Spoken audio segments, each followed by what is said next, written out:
Willie Randolph, who joins us here in person, a guy who's been a big part of the fan for many years with the Yankees and then obviously with the Mets. And Willie, welcome. Nice of you to come down today. You, Mike. Good to see you. Right. And again, how are things going? How's everything doing? Good. Everything's good. Looking forward to the holiday season and enjoying the grandkids. Keep my finger on the pulse. Grandkids, you still look like you could play. No less grandkids. Yeah. You know that? I started early, but everyone's doing well. But good to be here with you. Some guys really just always seem young to you.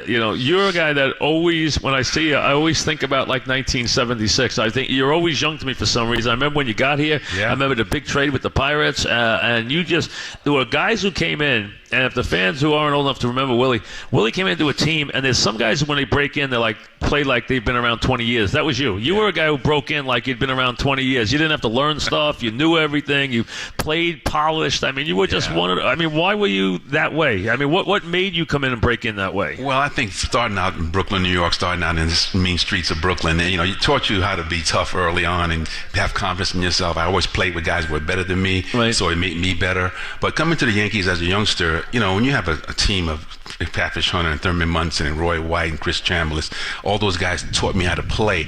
It was a great introduction into the game, and it made me feel comfortable. Billy Martin took me under his wing. Loved you, yeah. Yeah, so it made it easy for me, and I was kind of a tough kid from Brooklyn, so it kind of prepared me for that. But when I got to the big leagues, to start out at that time with all those great veterans, Yankees who taught me how to be a Yankee, was invaluable. And I don't know if people realize the Pirates at that time were the lumber company. They had 1 million hitters, and they had about 5 guys all lined up as second basemen in their organization, all who turned out to be top players. I mean, they went all over the place, so there were so many guys, and you probably thinking, how am I going to get through this group, right? And then all of a sudden you got traded, so it was a blessing, right? That's right. I was in Venezuela playing winter ball and thinking that I would come to spring training with the Pirates as a utility guy, not knowing how good I was at the time because I was an everyday player. But when the trade came across the board, my mom called me and said, "You coming to the Yankees?" It was like a dream come true. Absolutely. That turned out to be a great trade for the Yankees. Made a couple of big trades. They made the Bonds trade for Figueroa and Rivers, which was a big trade. Your trade, which was an enormous trade,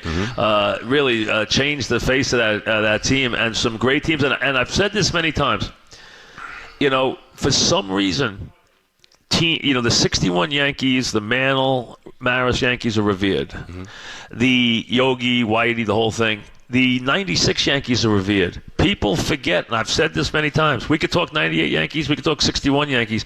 The 77, 78 Yankees could beat either one of those teams.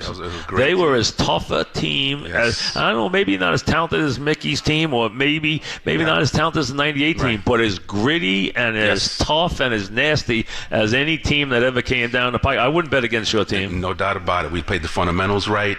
We played for each other. But back then, Mike, it was more like, us against the world.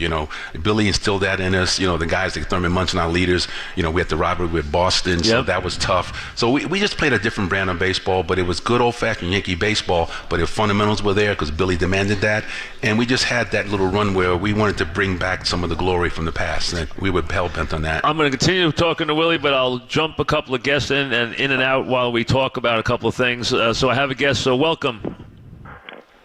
Hey, Mike, it's Mitchell Etess from Mohegan Sun. How are you doing? Oh, Mitchell, how are you? Welcome. Thank you very much. Very long friends from the Mohegan Sun and someone who's been part of the fan from the beginning. So welcome, Mitchell. Thank you. Thank you very much. And I just, I'm glad I got to call in and thank you for everything. Out of all your years, we've been with you for like 21 of them. I really think you've had a lot to do with the success of Mohegan Sun and our relationship with you, and therefore my personal success, which allowed me to do what you're doing a few years ago. So I really appreciate that, and I wish you the best. Maybe get you up here this summer, play some golf, do something, and enjoy whatever you're going to do. You know what? I appreciate it. And listen, you guys have been great to us from the beginning. Dog and I went up there when it was just a teepee and there was nothing else. Now it's almost like a city in Uncasville. What you guys have built there has been unbelievable. And you, I know, with what you've done with the Mohegan Sun brand in the Poconos and in Atlantic City and everything else, you've done an amazing job. You're so valuable, they keep bringing you back. Even when you try and get home and go retire, they don't let you retire. So you keep going back. So thanks. You guys you've been great to us. You especially have always been wonderful to me and to everybody at the fans. So thank you very much. Well, I really appreciate it, and thanks for everything, and enjoy, and I really appreciate you letting me come on today and say these few words. Thank you, Mitchell, very much. Have a nice holidays, and I will come up and play some golf in the summer, so thank you. All right, so Mitchell Etess, let me get back to who runs the Mohegan Sun, where, like I said, we've been going there for 20 years. We've had a great relationship, tremendous loyalty to them. They've been a great sponsor. So, Willie, the amazing thing is everyone talks about chemistry and players getting along. Let's be honest. Your team, they didn't love each other. I mean, you had Reggie, you had Thurman. The Bronx Zoo, right? And what everyone, it's funny, and people in later years might realize this. Everyone thought the real animosity was Thurman and Reggie. It was more Nettles and Reggie than it even was Thurman and Reggie, right? They got into a fight at the victory party in 81. So. Think about that, at the victory party. Yes. And, I learned from that team and the A's team of the 70s, teams didn't have to love each other to win. No. I mean, the A's team, they never got along. Your Yankee team, that team fought among itself a lot. That's right. But we loved each other, and we relied on each other, Mike. We had to kind of lean on each other as a group because we knew that that being in New York, playing for Mr. Steinbrenner, we knew that the stakes were high.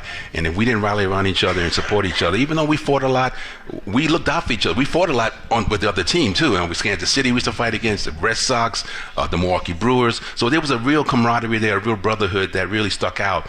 And you don't really see that much anymore. But that's why we were together, because we had to be there for each other. And that playoff check was always nice, too. I tell you, and you and Omar did an amazingly underrated job with the Mets, too. You guys were an inch away from maybe, like I said, be there 10 years. One pitch. And it's amazing. I've always been surprised since then of how big an influence people say Beltran is. I always thought he was the most quiet guy. Was he really behind the scenes, really a guy who was a lot more of a guy who handled players better than we ever realized? I always thought he was so quiet. Yeah, and you're right. He was very quiet. He really blossomed really into a leader. Back then when I had him, he was still a leader but quiet in a lot of ways. Delgado was more of the team leader. But I'm really proud of Beltran, the way he's really grown and taking these kids under his belt. And now he wants to be a manager, Yeah, and I think he'll probably be a decent manager one day because he knows how to communicate in his own way. He's not a rah-rah guy, but he knows the game in and out. He sees things a lot of guys don't see as a hitter, as a player. So I'm really proud of the way he's evolved because, again, I never would have guessed that years ago that he would be the person he is today. And to me, he's a Hall of Famer. And, and he's, he very close. He probably will be a Hall of Famer. We're talking with Willie Randolph. That game after Chavez makes the catch, you think there's no way you're going to lose that game. We're going. I mean, that's the loudest I ever heard Shea Stadium was that night. It was rocking like crazy. Yes. And I always think to the bottom of the sixth inning, that inning, and the guy who had a great year for you was playing on second base. I'm trying to think of his name, who popped up with the bases loaded. Jose Valentin? Valentin, who had so many big hits that year, and he popped up with the bases loaded in the sixth inning. You could have broken the game open right there. And I always think at bat, everyone always thinks about ninth inning and Floyd and the curveball from a guy who turned out to be a great pitcher. But really, I always go back to that sixth inning when, after the catch, you guys were about to break that game wide open, and he had a million big hits. Those add-on runs were tremendous, and I think back. I get Audrey to thinking about. Thanks for bringing that up.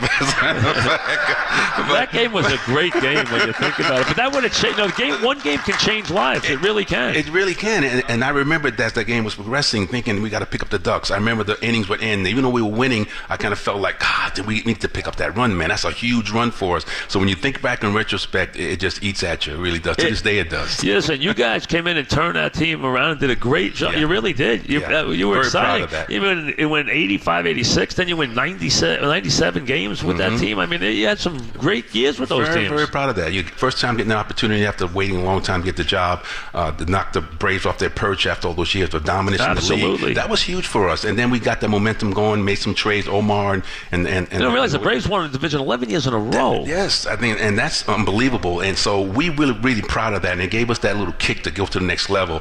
And then almost getting into the World Series. And then we had that disappointment with the collapse, which, again, not making excuses, but there were a lot of injuries, a lot of things went down leading up to that. It happens. And that's baseball. Baseball gods sometimes can be cruel, but I'm very proud of that run, to be able to come there and manage for the team that I actually grew up rooting for as a kid. I was a Met fan. I was a National League fan as a kid, so that's why I was more of the Met fan. It's hard to be in your generation now because the game has everyone's taken the game and think that you guys are not part of the game anymore, that you don't think the game the way they want to think it, and it's almost like they want to take the power away from the managers now. They really do, and they want to put it in upstairs in an office where guys are basically taking out pie charts and taking out graphs and making decisions. Well, that's all well and fine, the new leadership and the nuance of the game. That's fine, Mike. I don't have no problem with progress.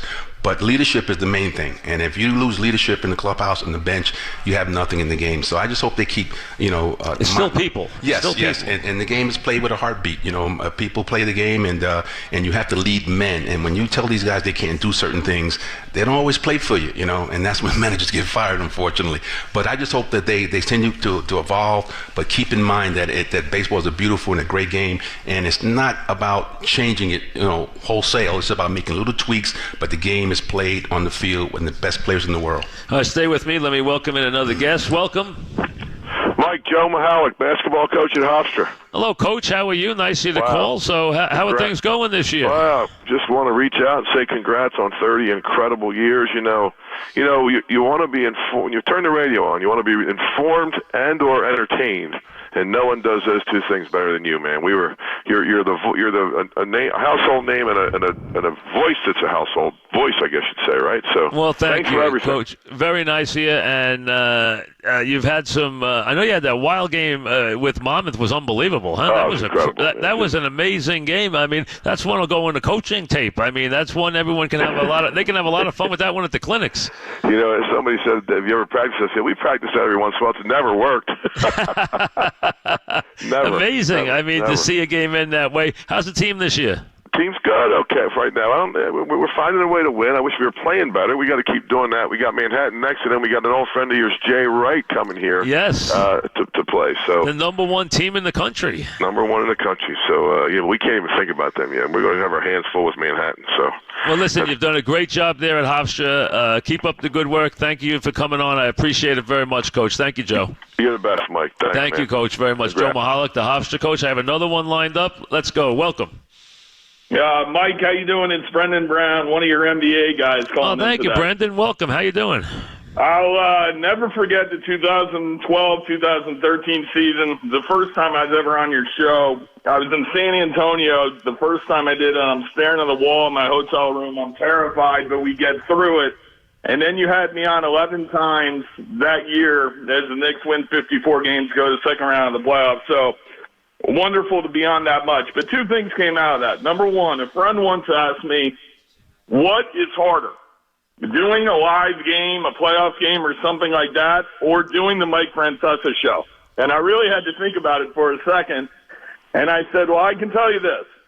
Francesa doing his show is like playing a really, really big game. And no matter what we covered in the Nick questions, me and you, the first 3, 4, 5 minutes, then it was going around the league, and I had no idea what you were ever going to ask me or what direction we were going to go, what big stories we were going to talk about in the NBA. So it was always a challenge going on the show, but it was also like a fun, kind of an amusement ride, like trying to figure out what you were ever going to ask. And then the second point that came out of that is one of my friends called me after a big Nick win, and he said, you made this great point about Felton, and how the success of the Knicks revolves around Felton this year and da-da-da-da-da-da-da. And I said, well, when did you hear me say that? I said that last night. And he goes, listen, I don't listen to you on the Knicks. I only listen to you on Francesa. Well, listen, you've done a great job coming on the show. It was Mike Breen who said you have to put Brendan Brown on. The guy knows more about the league than anybody in the league. He wasn't wrong. I mean, so you are incredibly well-versed, not only with your own team, but with the whole league. So you've been an amazing go-to guy. And if the people who on the fan who are continuing after me should realize that, and you should be on as a premium guest because you know the league better than anybody.